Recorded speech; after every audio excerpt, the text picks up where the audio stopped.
তিনটা প্রশ্ন করি। শেখ হাসিনা কতটা চালাক? উত্তর আছে আপনার কাছে? আচ্ছা, শেখ হাসিনা কতটা বোকা? এটার উত্তর আছে? আচ্ছা, শেখ হাসিনা কি আসলে ফিরবে? তিনটি প্রশ্নের উত্তর কি হবে? কোনো উত্তর নাই, তবে বিষয়টি ভাবনার। শেখ হাসিনা নাই, শেখ হাসিনা চলে গেছে, শেখ হাসিনা পালিয়ে গেছে, শেখ হাসিনা পালায় না, এরকম কথা খুব অহংকার দম্ভের সাথে শেখ হাসিনা বলেছিল না? কিন্তু শেখ হাসিনা পালায় না এই কথা বলার কত ঘন্টার মধ্যে শেখ হাসিনা পালিয়েছে? 72 ঘন্টার মধ্যে শেখ হাসিনা পালিয়েছে। অর্থাৎ শেখ হাসিনা যে কথাটা বলে তার ঠিক বিপরীতটা করে। আবার এখন শেখ হাসিনা বলছে আমি আসছি, ডিসেম্বরের মধ্যে আমি দেশে ফিরব। কিন্তু শেখ হাসিনা কি আসলে আসবে? উত্তর আপনারাই বুঝে নিতে পারবেন। এখন কথা হলো, আওয়ামী লীগ বড় দল, আওয়ামী লীগের অনেক লোক, আনিস আলমগীররা বলে না, মাসুদ কামালেরা বলে না, পান্ডা মজনুল আলম পান্ডা বলে না, অনেক বড় দল, অনেক সংগঠিত, 6 কোটি মানুষ। গোলাম মোল্লা রনি বলে শেখ হাসিনা খুব সাহসী। গোলাম মোল্লা রনি বলে না, বাংলাদেশের সবচাইতে সাহসী নেত্রী। কতটা সাহসী? শেখ হাসিনা যখনই দম্ভ অহংকার নিয়ে কথা বলেছে, আল্লাহ তার বিপরীতটা করিয়ে দিয়েছে। বলেছে পালাই না, কিন্তু পালিয়ে গেছে। এখন বলছে আসবো, কিন্তু আসতে পারবে না। পৃথিবীতে এমন নজির অত্যন্ত বিরল। যদি হাতে ধরে তারেক রহমান না আনে, তাহলে শেখ হাসিনার আসা সম্ভব না। শেখ হাসিনা আসলে এত বোকা না, অনেক চালাক। আপনারা শেখ হাসিনাকে বোকা মনে করেন, আসলে যারা বোকা মনে করে তারা বেকুব। আমি শেখ হাসিনাকে চালাক মনে করি। তবে এই চালাকের সাথে সাথে একটি আঞ্চলিক প্রবাদ আছে, আল্লাহর আশা বড়, বন্দার আশা গড়। গড় মানে ড্রেন, ঠিক আছে? শেখ হাসিনা তো বান্দি, তার অহংকার ড্রেনে পড়ে যাবে। শেখ হাসিনা অত্যন্ত বুদ্ধিমতী, চালাক।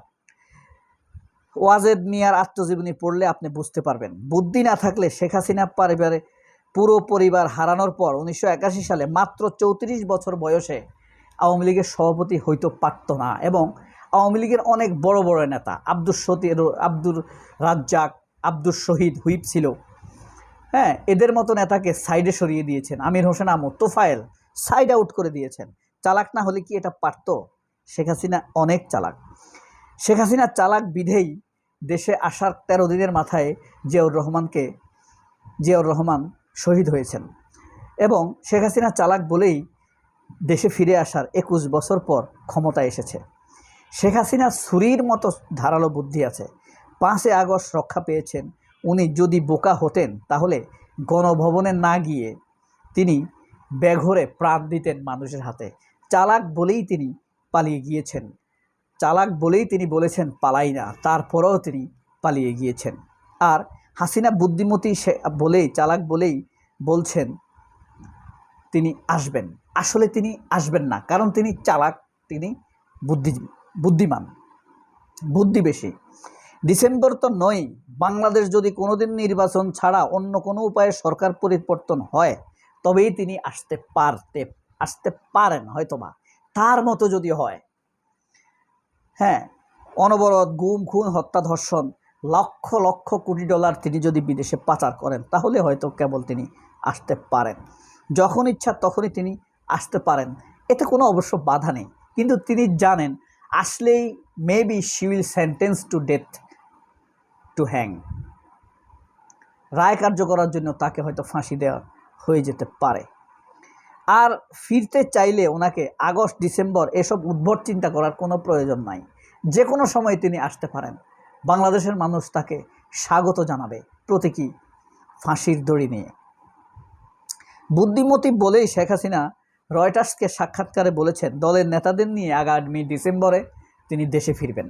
কামালকে নিয়ে দেশে ফিরবেন, হাসান মাহমুদকে নিয়ে দেশে পড়বেন। এরপরে তিনি কি বলবেন জানেন? জানুয়ারি মাসে আবার একটা সাক্ষাৎকার দিবেন। বলবেন আওয়ামী লীগের নেতারা ভীতু, ভয় পেয়েছিল, এই কারণে তারা আসেনি বলেই নেত্রী ফিরবে বলেও ফিরতে পারেনি। আবার ক্ষমতায় আসার আশা ছিল, কিন্তু এমন সম্ভাবনা ছিল না বলেই আমি আসি নাই। কিন্তু এটা যখন ঘটবে তখন শেখ হাসিনা কর্মী সমর্থকদের বলবেন আওয়ামী লীগের কোনো নেতা দেশে ফিরতে রাজি হয় নাই, তারা মৃত্যুকে ভয় পেয়েছে, এই কারণে তিনি আসেন নাই, এমন কথাই বলবেন। কারণ তিনি চালাক। শেখ হাসিনার বুদ্ধির সঙ্গে এ কাজ আগেও করেছেন। তিনি বহুবার এ দেশ থেকে গিয়েছেন, নেতাদের প্রকাশ্যে সমালোচনা করেছেন, এই নজির আছে। তিনি বলেছেন শেখ হাসিনা ছাড়া বাংলাদেশের সব নেতাই বিক্রি হয়ে যায়।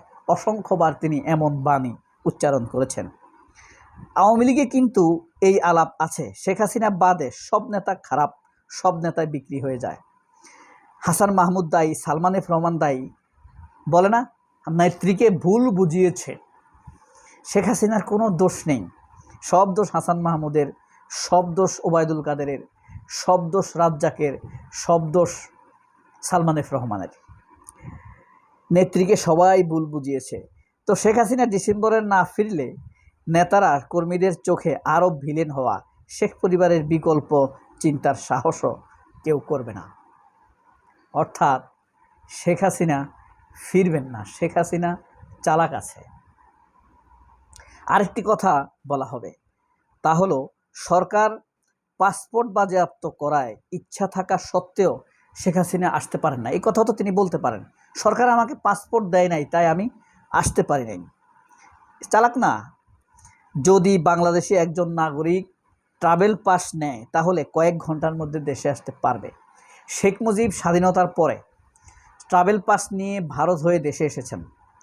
আমাদের সালাউদ্দিন আহমেদ 5ই আগস্টের পরে ট্রাভেল পাস নিয়ে দেশে আসেন নাই, দেশে আসছে। কিন্তু শেখ হাসিনা আসবেন না, এ কারণেই তিনি অজুহাত দিবেন পাসপোর্ট পাইনি বলে আসেনি। শেখ হাসিনা যেহেতু বুদ্ধিমতী, তাই তিনি প্রতিষ্ঠা করবেন নেতাদের ভীরুতা, কাপুরুষতা এবং পাসপোর্ট বাতিলের বাধা তৈরি করায় আসতে পারলেন না। শিগগিরই তিনি ফিরবেন, অন্য কোনো সময়ে, অন্য কোনো সাক্ষাৎকারে তিনি এই কথাটি বলবেন। ডিসেম্বর তো বেশি দূরে নয়, তিনি চাইলে জুলাই আসতে পারেন, তিনি চাইলে 15ই আগস্টে আসতে পারেন, তিনি চাইলে এমন আবেদনও করতে পারেন 15ই আগস্ট যেহেতু তার বাবার মৃত্যু হয়েছে, 15ই আগস্টেই তাকে ফাঁসি দেওয়া হোক। তার লাশের উপরে দাঁড়িয়ে হয়তোবা আওয়ামী লীগের প্রতি মানুষের এক ধরনের সিম্পিতি তৈরি হইতে পারে। এই সিম্পিতির ভিত্তিতে তিনি হয়তোবা আগামীতে নির্বাচন করলেও করতে পারেন। শেখ মুজিবুর রহমান মারা গেছে 1975 সালে। তখন ভিকটিমহুড গেম খেলেছে শেখ হাসিনা, যে বাবা পরিবারের সবাইকে হারিয়েছে। নয়তো তখন শেখ মুজিব যে সকল অপরাধ করেছে কোনোভাবে আওয়ামী লীগ আর দাঁড়াতে পারত না। কিন্তু এবার কোন ভিকটিমহুড গেমটি খেলবে? আওয়ামী লীগ হয়তোবা নিজের দলের কয়েকশো নেতাকর্মীকে মেরে ফেলতে পারে, এরপর ভিকটিম সাজতে পারে। কারণ হত্যা, রক্তের রাজনীতি আওয়ামী লীগের কোর ডেস্টিনেশন। সবাই অনেক ভালো থাকবেন। এদেশের মানুষের প্রতি মনে রাখবেন, হাসিনা এবং আওয়ামী লীগের কোনো দরদ নেই। এদেশের মাটিতে দাঁড়িয়ে আপনি এই দেশকে গালি দিলে কিচ্ছু হবে না, ভারতকে গালি দিলে আপনাকে গুলি করে মেরে ফেলবে। ভিন দেশের একজন কসাই প্রধানমন্ত্রী বাংলাদেশে আসবে, এটার প্রতিবাদ করায় 18 জন মানুষকে গুলি করে হত্যা করেছে। মামুনুল হকের সেই মিছিলের কথা মনে আছে না? হেফাজতের সেই হত্যাযজ্ঞের কথা মনে আছে না? 5 মেয়ের কথা মনে আছে না? মোদির আগমনের কথা মনে আছে না? বেনজির কি বলছে? ভারতের বিরুদ্ধে কোনো কথা বললে ভালো হবে না। এদেশের মানুষের প্রতি দরদ নেই, ভারতের প্রতি তাদের দরদ। সবাই অনেক ভালো থাকবেন। আল্লাহ হাফেজ। আসসালামু আলাইকুম।